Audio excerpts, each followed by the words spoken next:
अस्सलामुअलैकुम दोस्तों, daily updates में खुशामदीद। दोस्तों, यूरोप में मुकीम पाकिस्तानी नजाद नौजवान ने पाकिस्तान के 75वें योम आज़ादी की मुनासबत से यूनान के गहरे समंदर में 75 मिनट तक कौमी परचम को लहराया। नौजवान ने वतन से मोहब्बत का इजहार और पाकिस्तान की डायमंड जुबली पर कुछ मुनफरिद करने की ठानी और सबकी तवज्जो समेट ली।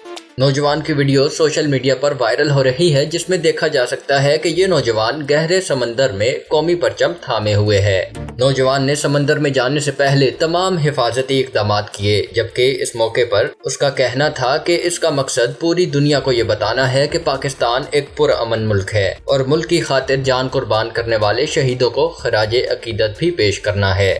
इसके अलावा 3 साल कबल भी इस नौजवान ने योम आज़ादी के मौके पर कौमी परचम को थामकर हिफाजती इकदाम के साथ जहाज से छलांग लगाई थी। अब तक के लिए इतना ही दोस्तों। मजीद वीडियोस के लिए मेरे चैनल डेली अपडेट्स को सब्सक्राइब कीजिए और बेल आइकॉन पर क्लिक कीजिए ताकि मजीद आने वाली वीडियोस आप तक सबसे पहले पहुंच सकें। अल्लाह हाफिज।